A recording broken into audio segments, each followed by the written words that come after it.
పరిశుద్ధుడైన తండ్రి, ప్రేమ కలిగిన ప్రభువా, మీ ప్రేమ కలిగిన నాన్న బట్టి నన్ను మీకు స్తోత్రాలు, మీకు ఎంతో వందనాలు తండ్రి. ఉదయకాల సమయంలో ప్రభువా మీ సన్నిధిలో చేరి తండ్రినైనా మిమ్మల్ని ఆరాధించే భాగ్యాన్ని మాకు ఇచ్చినందుకే మీకు స్తోత్రాలు, మీకు వందనాలు ప్రభువా. మీరు మాకేమై ఉన్నారు తండ్రి, మిమ్మల్ని ఆరాధించే కృపను ప్రభువా మా దయచేయండి తండ్రి. వచ్చిన బిడ్డలను బట్టి మీకు స్తోత్రాలు నాయన.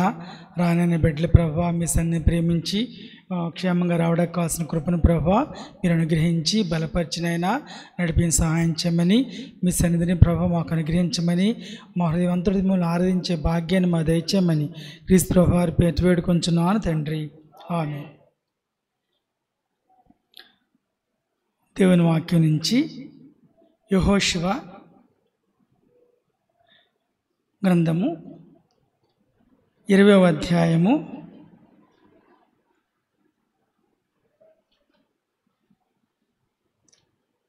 9 వచనాలు. అధ్యాయం 9 వచనాలు మనం మార్చి చదువుకుందాము. యెహోషువ 20వ అధ్యాయం మనం మార్చి చదువుకుందాము.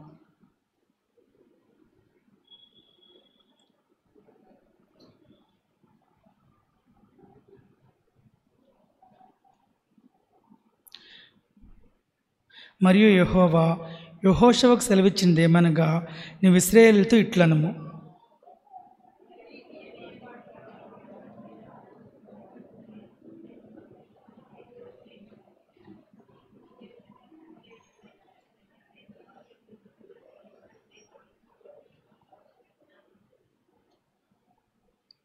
ఒకడు ఆ పురములలో ఒకదానికి పారిపోయి ఆ పురద్వారం వద్ద నిలిచి ఆ పురము యొక్క పెద్దలు విన్నట్లు తన సంగతి చెప్పిన తర్వాత వారు పురములోనికి వానిని చేర్చుకొని తమ యొద్ద నివసించుటకు వానికి స్థలమివ్వలెను.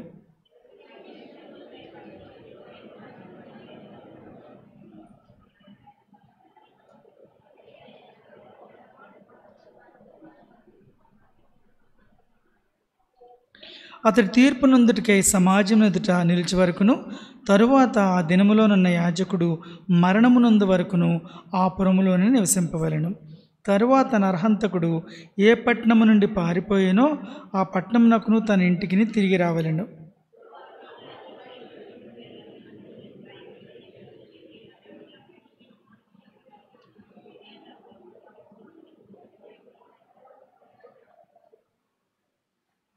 తూర్పు దిక్కున యోర్దాను అవతల యెరికోనొద్ద రూబోనీయుల గోత్రములో నుండి మైదానం మీదనున్న అరణ్యములోని బేసెరును, గాదీయుల గోత్రములో నుండి గిలాదులోని రామోతును, మనషీల గోత్రములో నుండి బాషానులోని గోలానును నియమించిరి.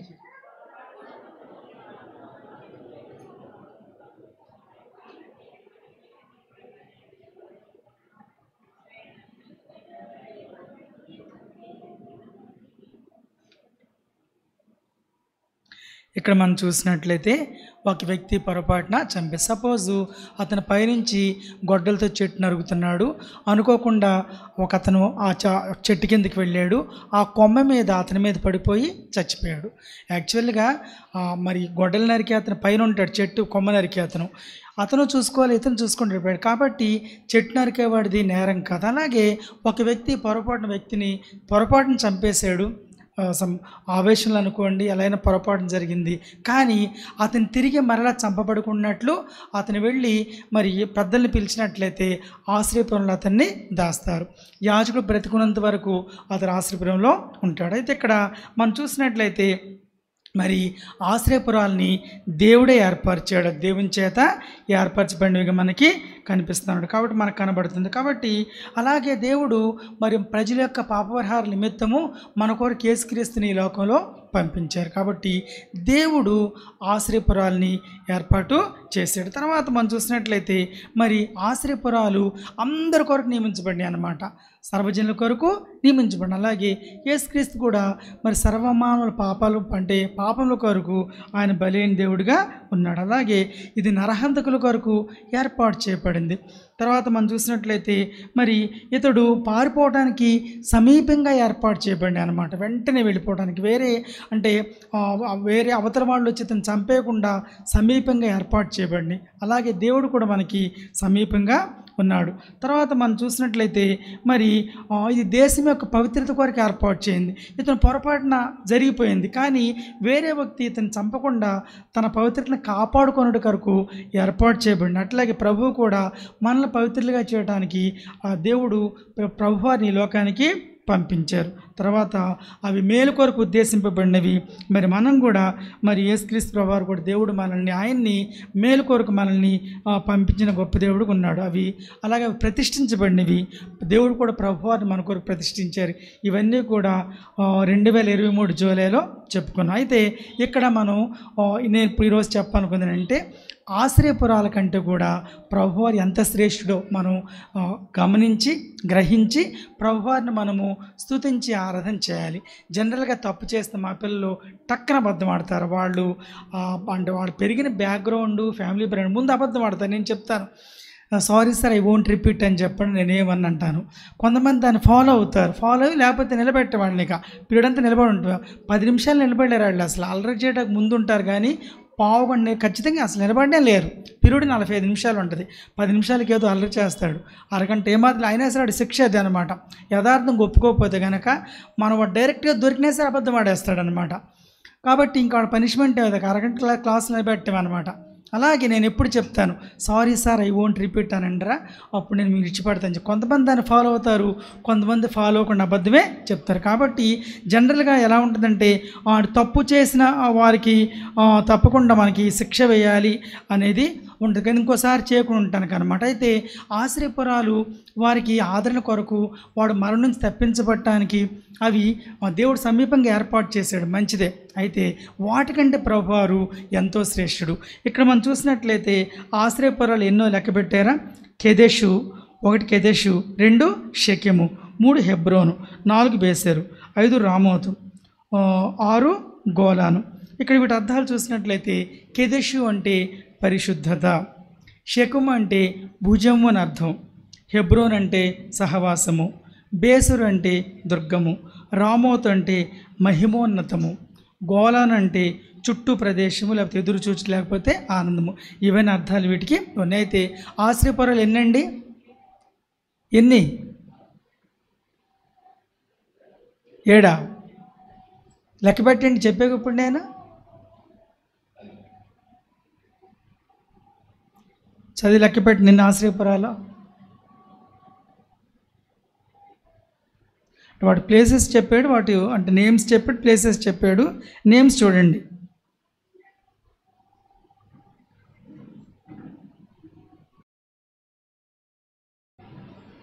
6 కదా.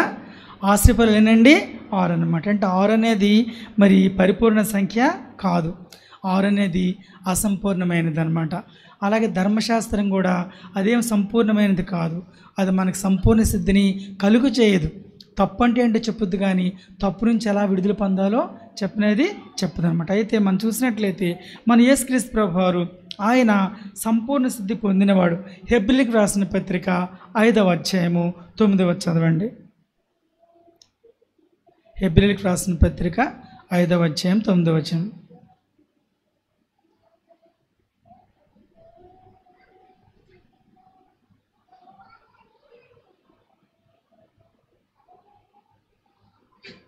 మరియు ఆయన సంపూర్ణ సిద్ధి పొందినవాడే మెల్కీసెదెకు యొక్క క్రమంలో చేరి యాజకుడని దేవుని చేత పిలువబడ్డాడని చెప్తుంది. కాబట్టి ఆయన సంపూర్ణ సిద్ధి పొందినవాడు. అలాగే మనం హెబ్రీయులకు రాసిన పత్రిక 7వ అధ్యాయము 18, 19 వచనాలు మనం చూసినట్లయితే ఆ ధర్మశాస్త్రము దేనికిని సంపూర్ణ సిద్ధి కలుగజేయలేదు, కానీ ముందు ఇవ్వబడిన ఆజ్ఞ బలహీనమైనందునను నిష్ప్రయోజనమైనందునను అది నివారణ చేయబడినది. అంతకంటే శ్రేష్టమైన నిరీక్షణ దాని వెంట ప్రవేశపెట్టబడను. దీని ద్వారా దేవుని వద్దకు మనము చేరుచున్నాము. ఈ నిరీక్షణ శ్రేష్టమైనది. ఈ నిరీక్షణ ద్వారా మనం ఏం చేస్తున్నామంటే దేవుని దగ్గరికి మనము చేరుతున్నాం. కాబట్టి ఇవి అసంపూర్ణమైనవి, కానీ మన యేసుక్రీస్తు ప్రభువారు సంపూర్ణుడు, ఆయన పరిపూర్ణుడు. అలాగే మనల్ని కూడా ఆయన మరి నీతిమంతులుగా తీర్చాడు. మనం బ్రతుకున్నంతకాలము పాపశక్తి నుంచి మనం విడుదల పొందాం, కానీ పాపపు నైజం మనలో ఉంటూనే ఉంటుందన్నమాట. కానీ ఎప్పుడైతే మరి మనం పరలోకానికి వెళ్తాం, మనం కూడా ఆయనలాగా పరిపూర్ణంగా మనము మార్చబడతాం అనమాట.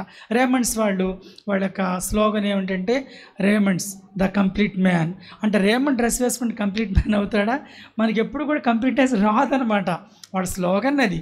కానీ మనం ఎప్పుడు అంటే ఎప్పుడు పరిపూర్ణ అవుతాం? మనం పరలోకానికి వెళ్ళిన తర్వాత మనం పాపం లేకుండా అవుతాం. ఎందుకంటే మన దేవుడు, మన యేసయ్య ఆయన పరిపూర్ణుడు కాబట్టి మనల్ని ఆయన పరిపూర్ణులుగా చేయగలరు. అయితే ఇప్పుడు మన ప్రస్తుతము పరిపూర్ణత వైపు మనము సాగిపోతూ ఉన్నాం. కానీ పరలోకానికి వెళ్ళిన తర్వాత ఆయన్ని బట్టి మనం కూడా మరి పాపం లేకుండా పరిపూర్ణంగా ఉంటాం అన్నమాట.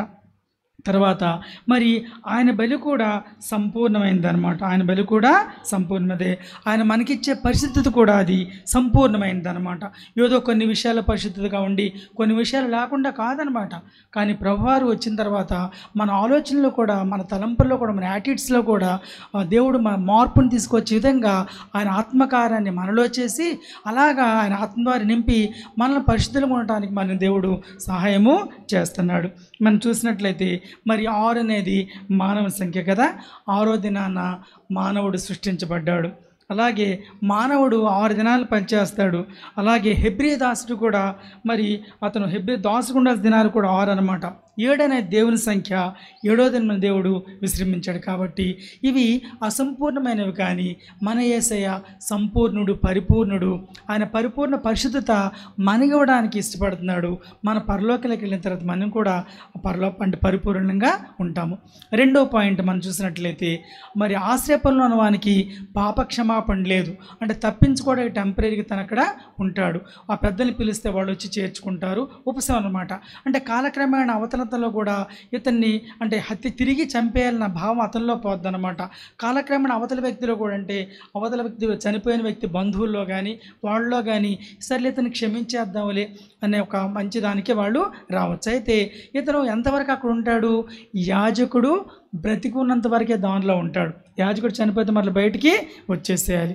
కాబట్టి అంటే శరీర మరణం నుంచి మాత్రం ఇతను తప్పించబడ్డాడేమో కానీ ఆ పాపం నుంచి అతను తప్పించబడలేదు. అయితే మనం చూసినట్లయితే మరి యేసుక్రీస్తునందు మరి సమస్త పాపములకు మనకేం కలిగిందంటే విమోచన మనకి కలిగిందనమాట. కాబట్టి మరి మనకు విరోధంగా ఉన్న పత్రాన్ని ఆయన మేకులతో సిలువ కొట్టివేశాడనమాట.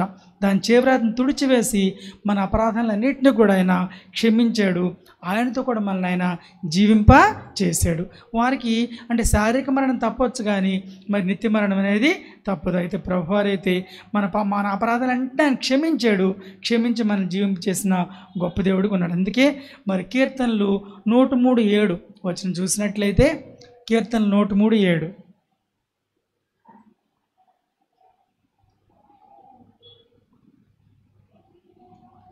ఇశ్రాయేలు యెహోవా మీద ఆశ పెట్టుకొనుము, యెహోవా యొద్ద కృప దొరుకును. కాబట్టి మనం దేవుని మీద ఆశ పెట్టుకున్నప్పుడు దేవుని దగ్గర మనకి కృప దొరుకుతుందన్నమాట. అందుకే క్రీస్తులో ఉన్నవానికి రెండో మరణం నిత్య మరణం లేదు. కానీ మరి ఆశ్రయపంలో ఉన్నవానికంటే కూడా క్రీస్తులో ఉన్న మనకి కలిగి రక్షణ అనేది ఎంతో గొప్పది అన్న సంగతి మనం గ్రహించాలన్నమాట. ఎంతో విలువైన రక్షణ దేవుడు మనకి ఇచ్చాడు. కాబట్టి ప్రభు ఇచ్చిన పాప క్షమాపణ బట్టి మనం ఆయన్ని స్తుతించి ఆరాధన చేయాలన్నమాట. అయితే మరి ఒకసారి చూసినట్లయితే ద్వితీయోపదేశకాండం 19వ అధ్యాయము 11-13 ఒకసారి చదువుదాం. చూడండి, ద్వితీయోపదేశకాండము 19వ అధ్యాయము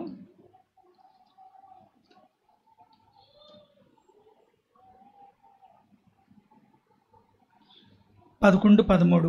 ఒకడు తన పొరుగు అయినంత పగబట్టి వాని కొరకు పొంచి ఉండి వాని మీద పడి వాడు చచ్చి. ఇక్కడేంటి పగబట్టాడు అతను అనమాట. ఎప్పటి నుంచో ప్లాన్ చేస్తాడు. అనుకోకుండా జరిగింది కాదు, ఇది చాలా కాలం నుంచి ప్లాన్ చేస్తాడనమాట. ఒకడు తన పొరుగు అయినంత పగబట్టి వాని కొరకు పొంచి ఉండి వాని మీద పడి వాడు చచ్చినట్లు కొట్టి ఆ పురములలో ఒక దానిలోనికి పారిపోయిన ఎడ్ల వాని ఊరి పెద్దలు మనుషులను పంపి అక్కడి నుండి వారిని రప్పించి వారిని చంపుటకై హత్య విషయంలో ప్రతిహత్య చేయి వాని చేతికి వారిని అప్పగింపవలెను, వాని కటాక్షింపకూడదు. నీకు మేలు కలిగినట్లు ఇశ్రాయేలు మధ్య నుండి నిర్దోషి ప్రాణ విషయమైన దోషమును పరిహరింపవలెను. ఇది అనుకోకుండా జరిగింది కాదు. ఇతను ఎప్పటి నుంచో ప్లాన్ చేస్తాడనమాట. ఎప్పటి నుంచో వేచినాడు ఈ వ్యక్తిని ఎలా చంపాలని చెప్పి, ఎప్పటి నుంచో ప్లాన్ చేస్తున్నాడు కాబట్టి ఇతడు ఇంటెన్షనల్గా హత్య చేశాడు కాబట్టి అలాంటి అతను తిరిగి అప్పగించేసేయాలని ఉందన్నమాట. కాబట్టి బయటికి లాగిచ్చి బయట తీసుకొచ్చి ఆ ఊరు వారికి అప్పగించేసి అతను మరణానికి అప్పగించాలి, కావాలని ఇంటెన్షనల్గా చేసిన వాడిని. అయితే మనం చూసినట్లయితే యేసుక్రీస్తులో ఎంత ఘోర పాపికైనా సరే రక్షణ అనేది ఉంది. ఎంత ఘోర పాపైనా కావచ్చు కానీ అతనికి రక్షణ సంగతి మనం మర్చిపోకూడదు. లూకాసు వార్తలో మనకు తెలిసిన ఇన్సిడెంటే 7వ అధ్యాయము 36 వచనం నుంచి 50 వచనం మనం చూసినట్లయితే, మరి పరిసైడు సీమోను దగ్గర మరి అత్తరుబుడ్డి ఒక పాపాత్ములైన స్త్రీ వచ్చి పగలు కొట్టి ఆయన పాదాల దగ్గర నిలబడి మరి ఏడుస్తూ కన్నీళ్లతో ఆయన పాదాలని, తెలిసిందని చూడక్కర్లేదు, వినండి, రెఫరెన్స్ చెప్పాను వినండి. కాబట్టి ఆయన పాదాలని తడిపి తన తలవెంట్రులతో వాటిని తుడుచుకుని ఆయన పాదాలను ముద్దు పెట్టుకుంటే అత్తరు పోసింది. అయితే ఇతను అన్నాడు, ఇతనికి చాలా ఈమె పాపాత్మురాలు కాదు అతని మనసులో పెట్టుకున్నాడు. కానీ ప్రభువారు అన్నారు ఆమెతో అంటే, నీ విశ్వాసము నిన్ను రక్షించెను, సమాధానం గలదానవే వెళ్ళమని చెప్పారు. చూసారా, మనిషి అనుకున్నాడు ఈ అమ్మాయిని చాలా తక్కువగా నీచంగా చూశాడు. ఈమె యొక్క క్షమించలేని ఘోర పాపాత్మరాలు అన్న ఫీలింగు ఈ వ్యక్తిది. కానీ ప్రభువారి దృష్టిలో క్షమించలేని వారు ఎవరు కూడా లేరు.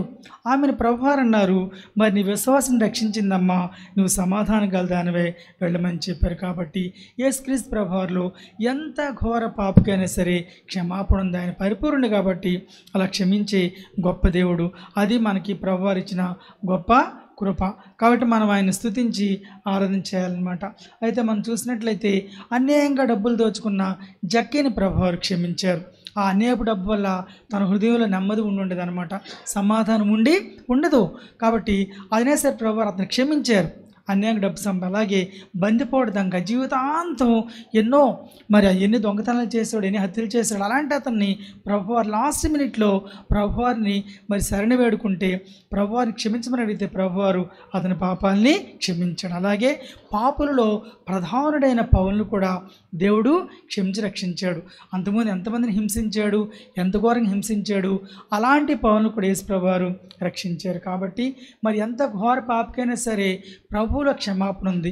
నా యొద్దకు వచ్చేవారు నేను ఏమాత్రము బయటికి త్రోసివేయని ప్రభువు చెప్తున్నాడు. కాబట్టి క్రీస్తునందు కలిగే రక్షణ ఎంతో విశేషమైంది. క్రీస్తునందు కలిగే రక్షణ ఎంతో విశేషమైంది. కాబట్టి ఆయన దగ్గర మనమైతే అసూయపడతాం. మనం ఒకలాంటి ఫీలింగ్ మనకి. మాకు తెలిసిన ఒకడు ఉన్నారనమాట. ఆయన ఒక మంచి క్రిస్టియన్ స్కూల్స్ కరస్పాండెంట్ అనమాట. ఆ కరస్పాండెంట్ కొడుకేమో ఒక ఏథీస్ట్ అనమాట. ఆడపిల్లలకి ఎస్సీలు పెట్టేసారు. ఏంటినా క్రిస్టియన్ స్కూల్స్ కరస్పాండెంట్ మనవాళ్ళు ఎస్సీలుగా. కానీ ఆ పిల్లలు ఏం చేస్తారు, కాలేజీలోకి వచ్చిన తర్వాత యూత్ వారు రక్షణ పొంది అందరూ దేవుళ్ళలోకి వచ్చారు. అప్పుడు వీళ్ళు ఎస్సీ మీద ఇంజనీరింగ్ చదివేశారు, కానీ రక్షణ పొంది మళ్ళీ దేవుళ్ళలోకి వచ్చారు. కొద్దిగా అసూయ బాధ కలుగుతుంది. ఎందుకంటే క్రిస్టియన్ స్కూల్ కరస్పాండెంట్ మనవాళ్ళు ఎస్సీ అని పెట్టుకోకూడదు కదా. వాళ్ళ తాతగారు ఆ స్కూల్స్ కరస్పాండెంట్ అయి ఉండి ఎంతో మేలుని అనుభవించారు. కానీ వీళ్ళు అటు పెట్టుకున్నారు. కానీ తర్వాత వీళ్ళు ఏం చేశారంటే నిజంగా రక్షణ పొంది ప్రభువులోకి వచ్చేసారు. వచ్చి మంచి జాబ్స్ సెటిల్ అయ్యారు. కాబట్టి మాలాంటి వాళ్ళు అంటే కొంత అసూయ కలుగుద్ది అనమాట. చదివేటప్పుడు అట్టు మేలు పొంది ఇప్పుడే దేవుడు అంటున్నారని మనకు కలుగుద్ది ఫీలింగ్. కానీ ప్రభువారికి ఏదో అలాంటి ఫీలింగ్ కలగదన్నమాట. ఈ క్షణంలో ప్రభు దగ్గరికి వస్తే ప్రభువారు తప్పకుండా మరి క్షమించి దగ్గరికి చేర్చిన గొప్ప దేవుడు అన్నమాట. ఇక్కడ మనం చూసినట్లయితే కాబట్టి ప్రభువారు అంటే మనుషుల యొక్క అంటే క్షమాపణతో కూడిన హృదయాన్ని, పశ్చాత్తాపం హృదయాన్ని ప్రభువారు చూస్తారు. మనమైతే ఒకప్పుడు వీళ్ళెంత ఘోర పాపులు, అంత ఘోర పాపులు అని మనం అనుకుంటాం. చేసినంతకాలం చేసాడండి, అబ్బో ఇప్పుడు చెప్తున్నాడు ఈత కబుర్లు అని చెప్తారన్నమాట. వృద్ధనారి ప్రతివ్రత అని, అబ్బో ఈ కాలేజీలో ఎంత పెద్ద హీరోయిన్ అండి, ఇప్పుడు రక్షణ పొందిన ఈత కబుర్లు చెప్తుంది అని కామెంట్స్ చేసిన వాళ్ళు కూడా ఉన్నారన్నమాట. ఇతను కాలేజీలో పెద్ద రౌడీ అల్లరి ఇప్పుడే నీతి కబుర్లు చెప్తున్నాడు మనం అనుకుంటాం. కానీ దేవుని దృష్టిలో ఇవేం కాదు. కానీ ఎంత ఘోర పాపైనా సరే మరి ప్రభు దగ్గరికి వచ్చినప్పుడు ప్రభు క్షమించి తన బిడ్డలుగా పవిత్రులుగా చేసి తన బిడ్డలుగా చేసిన గొప్ప దేవుడు. కాబట్టి మనమైతే మన మైండ్తో చూస్తాం, కానీ ప్రభువారైతే ప్రేమగా హృదయంతో చూసి చేర్చుకుని ఎంత ఘోర పాపైనా సరే క్షమించే గొప్ప దేవుడు అనే సంగతి మనము మర్చిపోకూడదు. తర్వాత ఇక్కడ మనం చూసినట్లయితే ఆశ్రయపురాలు డిఫరెంట్ ప్లేసెస్లో భూమి మీద కట్టబడినవి అన్నమాట. అయితే యేసుక్రీస్తు ప్రభువారు పరలోక సంబంధి. ఆయన పరలోకం నుంచి మన కొరకు ఆయన దిగి వచ్చిన వాడు అనమాట. ఆయన అంటారు కదా, మీ క్రింది వారు నేను పైనుండి వాడను, మీరు ఈ లోక సంబంధులు, నేను ఈ లోక సంబంధుడను కాను. ఆయన పరలోక సంబంధి. కాబట్టి మరి క్రీస్తునందు విశ్వసించిన మనల్ని ఆయన ఏం చేస్తాడంటే పరలోక సంబంధులుగా చేర్చాడు. చూడండి, యోహాను సువార్త 3వ అధ్యాయము 13వ వచనం ఒకసారి తీయండి. యోహాను సువార్త 3వ అధ్యాయం 13వ వచనం.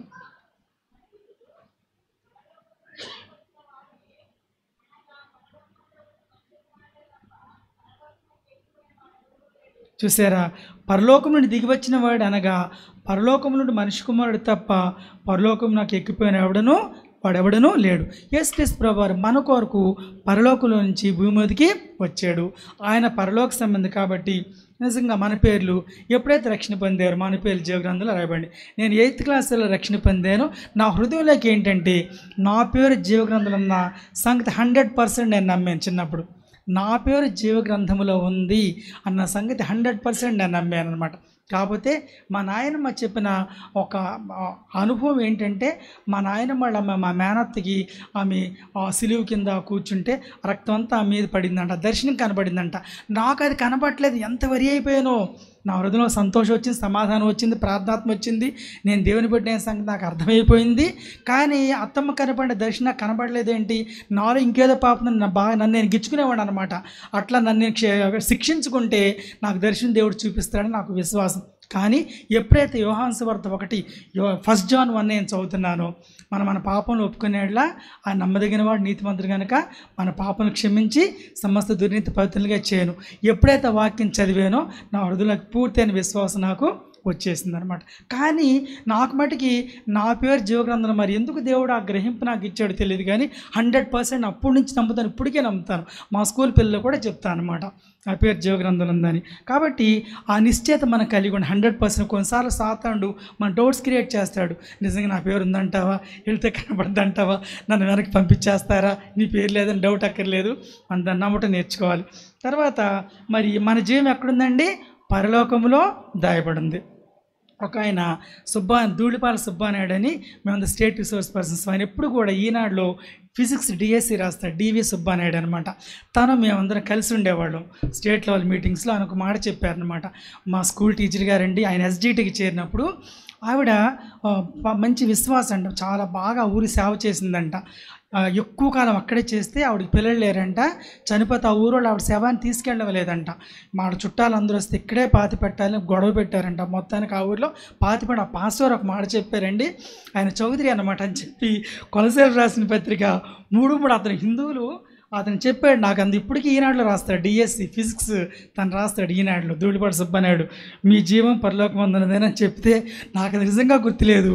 అది అతను చెప్పిన నా మైండ్లో పడింది అనమాట.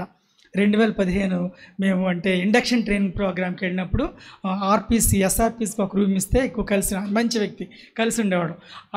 నాకైతే గుర్తులేదు, కానీ ఆయన చెప్పిన దగ్గర నుంచి ఆ వాక్యం నా మైండ్లో పడింది అనమాట, రెఫరెన్స్ పడింది అనమాట. మీ జీవం పరలోకమందు ఉన్నది, చూసారా. కాబట్టి మన జీవం పరలోకం ఉంది కాబట్టి మనము బాధపడే అవసరం మనకి లేదు. తర్వాత ఫిలిప్పీలు రాసిన పత్రిక 3వ అధ్యాయం మనకు తెలిసిందే, మన పౌరస్థితి పరలోకం ఉంది. కాబట్టి మనం దేని బట్టి సంతోషించాలి, దేని బట్టి ఆనందించాలంటే మన పేర్లు పరలోకంలో ఉన్నాయి అన్న దాన్ని బట్టి ఆనందించాలి. అలాగే మన జీవము పరలోకంలో ఉంది, అలాగే మన పౌరస్థితి పరలోకం. వీటిని బట్టి దేవుడు మనల్ని పరలోకపట్టిన వారసులుగా దేవుడు మనల్ని చేశారనమాట. పరలోకపట్టిన వారసులుగా దేవుడు మనల్ని చేశాడు. కాబట్టి మన యొక్క డెసిషన్ వీడికి అర్థంగా చాలా హేళనగా ఉంటుంది అనమాట, చాలా నవ్వుగా ఉంటుంది అనమాట. వాళ్ళు నవ్వుతారు. ఇవన్నీ కూడా యాత్రిక ప్రాణంలో జరిగినాయి అనమాట మన పరలోక సంబంధం. ఒకసారి మేము పెదపారుపూడి మండలంలో, నేను ఏపీఓ ఒక పిఓ బిలీవర్ అనమాట. మాకు అదేంటి కరెంటు పోతే పెట్రోల్ మార్క్స్ లైట్ కోసం 20 రూపీస్ ఇచ్చారనమాట. ఇస్తే కరెంటు పోలేదు, మేము వాడలేదనమాట. వాళ్ళకి పీఓ తిరిగిస్తుంటే ఎంత హ్యాండ్గా నవ్వారు. ఎందుకండి ఊరినే ఎవరితో సంతకం పెట్టి మీరు తీసుకోండి అన్నారు. కాదండి కరెంట్ పోలేదండి, మేము వాడలేదండి, మాకెందుకండి మీరే తీసుకోండి ఇస్తే వాళ్ళు హ్యాండ్గా నవ్వారనమాట. వాళ్ళు నవ్వునప్పుడు నాకు అర్థమైంది, యాత్రిక ప్రయాణంలో మరి ఆ విశ్వాసాన్ని క్రైస్తవం చేసి వాళ్ళు కూడా హ్యాండ్గా నవ్వుతారనమాట. కాబట్టి మనం ఆ లోకానికి చెందిన వాళ్ళం కాబట్టి యథార్థం ఉండి వీళ్ళకి అర్థం కాదు, ఏంటి వాళ్ళు ఎంత పిచ్చవాళ్ళు, ఇంత తెలివి తక్కువ అని అనుకుంటారనమాట. వాళ్ళకి అర్థం కాదు. ఎందుకంటే మనము అంటే దేవుని దృష్టిలో మనం యథార్థంగా ఉండాలని మనం ఉంటాము. ఎందుకంటే ఈ లోకం మన శాస్త్రం కాదు. ఈ 20 రూపాయలు మనకి ఎప్పుడూ 90స్లో నాకు గుర్తు 90స్లో అనమాట. ఆ 90స్లో మండల పరిషత్ ఎలక్షన్స్ అన్నాడు పెదపారుపూడి మండలం, పెదపారుపూడిలోనే వేశారు మమ్మల్ని. పీఓ కూడా బిలీవర్, నేను ఏపీవర్ అనమాట. కాబట్టి ఈ 20 రూపాయల కొరకు మనం ఏదో అబద్ధమాడి ఎవరు సంతకం పెట్టి దేనికి మనకి ఇది మనకు అనవసరం కదా. కాబట్టి అట్ట నవ్విన ఆయన ఎవరంటే ఆయన క్రిస్టియన్ నాదేలు మన ఏటీవీలో కనిపించారు. ఆయన ఎంఆర్ ఆఫీస్లో చేసిన ఆయన అదేదో ఆఫీస్ ఓపెన్ చేశారు, పలకరించారు అనమాట. ఆయన గుర్తులేదు, ఇట్లా నవ్వేరండి ఆయన గుర్తులేదనమాట. ఆయన రిటైర్ అయ్యి 20 ఏళ్ళు అయిపోయిందంట. అయితే వాళ్ళకి అర్థం కాదు, మన యథార్థత వాళ్ళకి అర్థం కాబట్టి హేళంగా నవ్వుతారు. మనం ఏదో నీతికుంటే వాళ్ళు ఏం మెచ్చుకోరు, మనల్ని హేళన చేస్తారు, నవ్వుతారనమాట. అయినప్పటికీ మనం ఏంటంటే పరలోకపట్నం వాసులకి ఇవన్నీ కూడా మనకి వీటిని భరించుకుంటే, హేళన అవమానం భరించుకుంటూ మనం వెళ్ళవలసింది. కాబట్టి మన సంతోషం ఏంటంటే మన పేర్లు పరలోకంలో రాయబండి, మన జీవం పరలోకంలో ఉంది, మన పరిస్థితి పరలోకంలో ఉంది. వాటిని బట్టి మనల్ని మన సొంత అయినప్పటికీ దేవుడు మనల్ని ఏం చేస్తాడంటే ప్రతి దుష్కార్యం నుండి తప్పించి మన పరలోకంలో చేరినట్లు ఆయన మనల్ని రక్షిస్తాడనమాట. మనం రక్షించబడ్డాము, రక్షించబడుతూ ఉన్నాము, రక్షించబడిపోతున్నాం అనమాట. కాబట్టి 3 టెన్సెస్లో ఉంది రక్షణ. కాబట్టి దేవుడు కూడా మనల్ని అంటే ఆయన బిడ్డలంగా అయ్యాం కాబట్టి, పరలోకరాజ్య వారసులం కాబట్టి మనల్ని ఎలాంటి దుష్కార్యంలో పడకుండా మనం రక్షించి ఆయన తప్పించి మరి పరలోకరాజ్యం చేరేటప్పుడు మనల్ని ఆయన రక్షించుకు వెళ్ళే గొప్ప దేవుడు. తర్వాత 5వ పాయింట్ మనం చూసినట్లయితే ఆశ్రయపురం అనేది అక్షరార్థమైనది కానీ యేసుక్రీస్తు ఆత్మ సంబంధమైన వాడనమాట. అయితే ఆశ్రయపురం ఉన్నవాడు ఏదో క్షేమంగా ఉన్నాడు ఉన్నంత మాత్రాన ఆత్మ సంబంధిగా చేయబడనమాట. మనం కూడా లోకస్లు చూస్తాము, వాళ్ళు చాలా సిన్సియర్గా ఉంటారు, యథార్థంగా ఉంటారు, వాళ్ళ స్వనీతి చాలా మర్యాదగా ఉంటారు, ఎదుటి వ్యక్తి హాని చేయరు, ఎదుటి వ్యక్తి చక్కగా సహాయం చేస్తారు, పాజిటివ్గా ఉంటారు, కక్ష పెట్టుకోరు, ఉంటారు. ఇట్స్ ఓకే, మంచిదే, వాళ్ళు అది మంచిదాన్ని ప్రాక్టీస్ చేస్తున్నారు. కానీ వాళ్ళు ఎన్ని మార్కులు వచ్చి తప్పినట్టు అండి? 34 మార్కులు వచ్చి తప్పినట్టు. పాస్ మార్క్ ఎన్ని రావాలి? 35 రావాలి. 35 కదా, 100కి 35 కదా, అన్నీ బాగున్నాయి. కానీ వాడు 34 మార్కులు వచ్చి తప్పుతారనమాట. కానీ ఇక్కడ మనం చూసినట్లయితే మరి అంటే వారు అంటే ఆశపరులంత మాత్రాన వాడు ఆత్మసంధిగా చేయబడ్డనమాట. ఎవరైతే క్రీస్తునందు ఉంటాడో వాడే ఆత్మ సంబంధమైన వాడి సంగతి మనం గ్రహించాలి. 1 కొరింథీయులకు రాసిన పత్రిక 2వ అధ్యాయము 15వ వచనం. కొరింథీయులకు రాసిన మొదటి పత్రిక 2:15.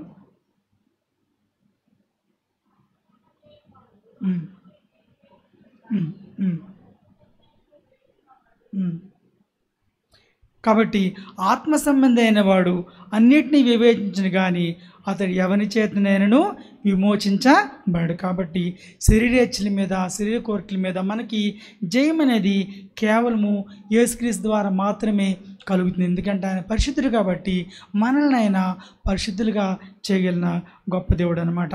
మరి కొరింథెన్స్లో అనేక మంది ఆత్మ సంబంధులుగా లేరు కాబట్టి పౌలు వారిని హెచ్చరిస్తూ వారంటే క్రీస్తునందు మాత్రమే పరిపూర్ణ ఆత్మ సంబంధ స్థితి కలిగినని వారికి క్లియర్గా చూపిస్తున్నాడు అనమాట. కాబట్టి యేసుక్రీస్తు ప్రభువారు ఆత్మ సంబంధమైన వాడు, మనల్ని కూడా అలా చేశారు. 6వ పాయింట్ చూసినట్లయితే ఆశ్రయపురములు శాశ్వతకాలంగా లేవు, అవి అల్పకాలములే ఉన్నవి. చూసారా, యాజకుడు చచ్చిపోతే అతను బయటకు వచ్చేసేయాలన్నమాట. బయటకు వచ్చేస్తే ఆ ఊరు వారికి అప్పగిస్తారు. ఈలోపు ఆ చంపబడిన వ్యక్తి యొక్క బంధువులందరూ కూడా కామ్ అయిపోయి చల్లారిపోయిపోలని వదిలేయచ్చు అనమాట. అయితే అలా తర్వాత మనం చూసినట్లయితే ఇశ్రాయేలీలు బాబెలు చెరలో ఉన్నప్పుడు ఆశ్రయపురాలు లేవన్నమాట.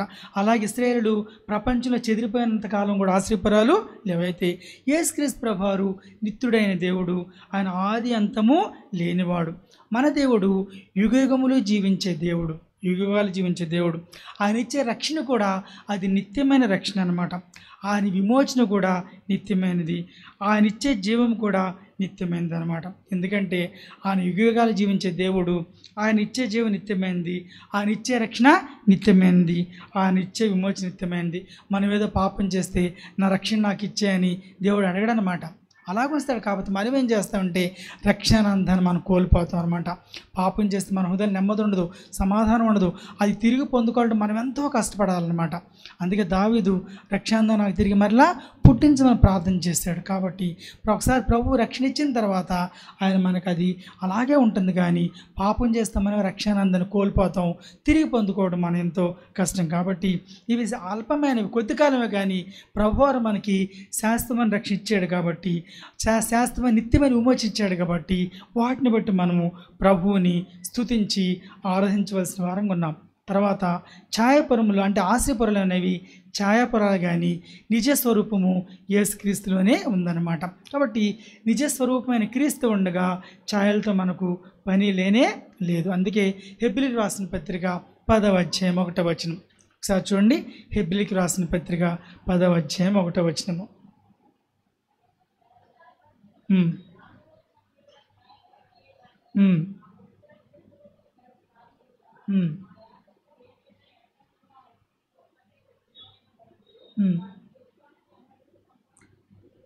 చూసారా?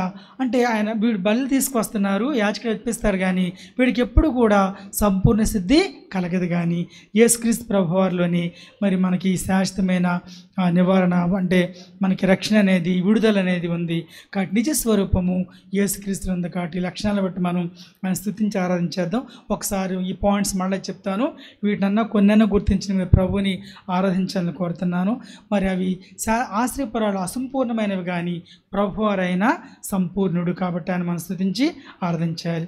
అలాగే ఆశ్రయపురం ఉన్న వారికి అంటే మరణం నుంచి శిక్ష తప్పించబడవచ్చు, కానీ పాపక్షమాపణ లేదు. కానీ ప్రభువారి వద్ద మాత్రమే పాపక్షమాపణ దొరికింది. అలాగే ఆశ్రయపురాలు భూమి మీద కట్టబడిన, కానీ ప్రభువారు పరలోక సంబంధి పరలోకం నుంచి వచ్చే మనల్ని కూడా పరలోక రాజ్య నివాసులుగా చేసి మనకి పరలోక హెవెన్లీ సిటిజన్స్గా మనకి అర్హత ఆయన మనకి ఇచ్చాడు. అవి అక్షార్థమైనవి, యేసుక్రీస్తు ప్రభువారు ఆత్మ సంబంధి. అవి కొద్ది కాలమే, కానీ ప్రభు యుగాలు జీవించే దేవుడు. మరి నిజస్వరూపం యేసుక్రీస్తులో ఉంది. కాబట్టి వీటిని బట్టి కానీ మీరు సిద్ధపడి వచ్చిన దాన్ని బట్టి కానీ ప్రభువుని మనం ఆరాధన చేద్దాం.